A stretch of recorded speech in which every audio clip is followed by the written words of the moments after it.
If you're installing an oil pressure safety switch into a block and it has pipe threads, the threads are flared so that they will wedge themselves like a plumbing fitting into the block.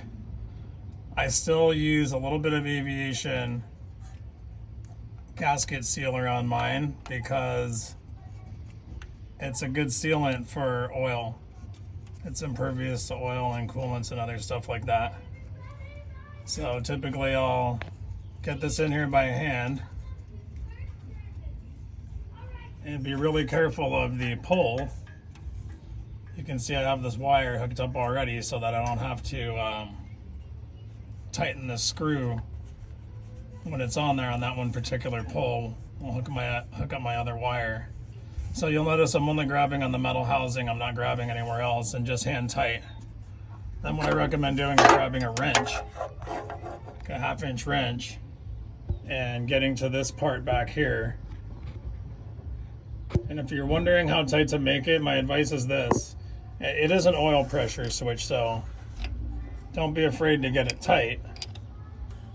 It's obvious though, too tight is not good for many reasons, like snapping it or stripping it. It is kind of hollow, it has a hole in it.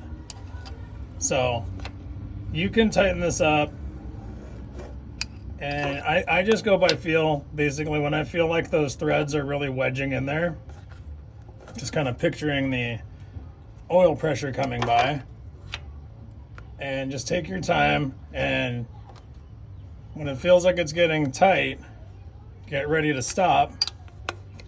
I don't want to overdo it, and then what I'll usually do is just kind of give it some good amount of tension, and then when I get it to where I want it, I'll just kind of just hold it there for a couple seconds like this. I'll just 1, 2, 3, and then I'll just back off.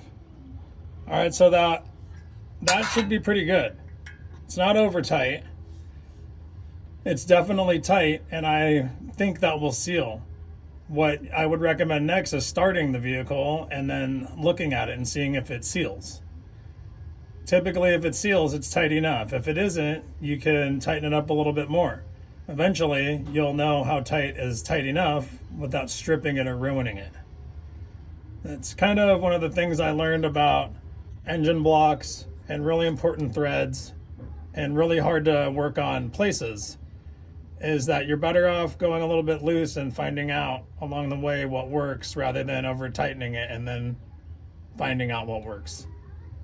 It's never bad if you have a little tiny leak and you can tell yourself, hey, you know what, that wasn't far enough. I know on pipe threads I've got to go a little bit further. But I have installed a lot of these and had really good luck using this method. So just wanted to share it for your regular mechanic that's out there, you know, tossing around a little wrench. It's a regular one, True Craft.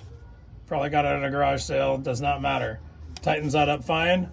It's knowing what you're doing when you're tightening it, not the type of wrench you're using, remember that. So good luck out there when you guys are tightening up your fittings. That would be a really tough repair, and definitely one I would go on the shy side on before I just got in there and really cranked that thing down. Hopefully you enjoy the tip, and see you on the next video.